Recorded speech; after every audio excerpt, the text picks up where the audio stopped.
सावन सोमवार व्रत का 4 अगस्त को करें उद्यापन, तभी मिलेगा पूरा फल।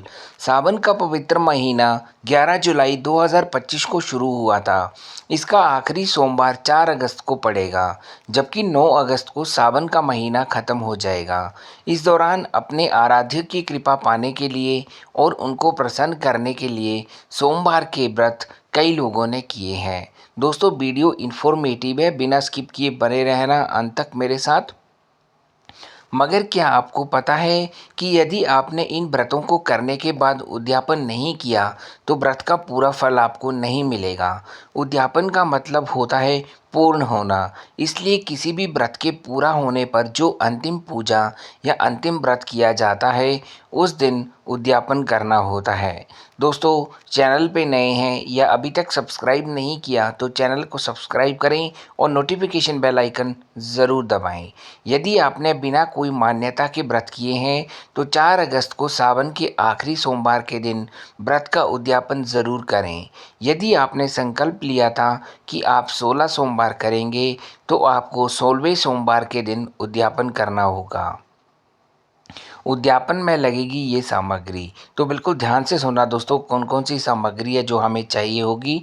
सावन के सोमवार के व्रत का उद्यापन करने के लिए आपको कुछ चीज़ों की ज़रूरत होगी, इसलिए इन चीज़ों को पहले से ही बाज़ार से खरीद कर घर ले आएँ। इसके लिए सबसे पहली और ज़रूरी चीज़ है शिव पार्वती जी की प्रतिमा या मूर्ति। दोस्तों, बार बार कहता हूँ हमारे चैनल के साथ जुड़े रहिएगा, क्योंकि यहाँ पे मिलती हैं आपको इन्फॉर्मेटिव वीडियो सबसे पहले।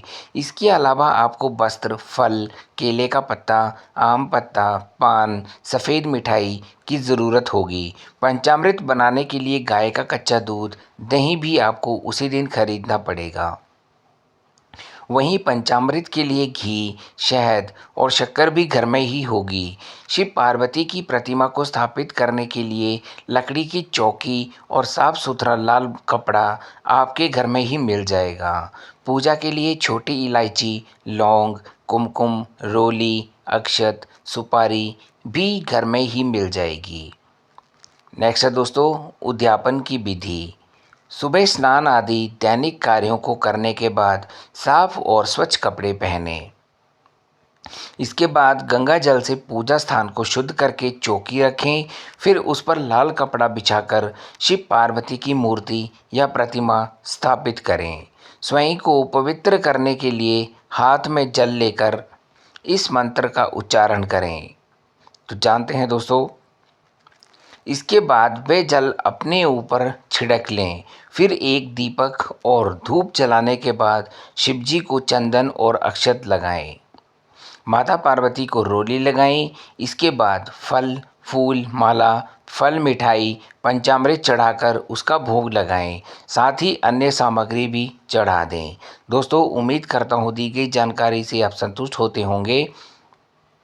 इसके बाद शिव चालीसा, शिव पंचाक्षरी मंत्र, महामृत्युंजय मंत्र आदि का जाप करें। अंत में शिव जी की आरती उतारें। इस तरह से आपके व्रत का उद्यापन पूरा हो जाएगा। इसके बाद अपनी क्षमता के अनुसार ज़रूरतमंद और गरीब लोगों को दक्षिणा या वस्त्र आदि दान करें। दोस्तों, उम्मीद करता हूँ दी गई जानकारी आपको पसंद आएगी और आप इन बातों को अमल में ज़रूर लाएंगे। तो दोस्तों, मिलता हूँ एक और नई वीडियो के साथ। तब तक के लिए सभी दोस्तों को बाय बाय, टेक केयर, जय माता दी।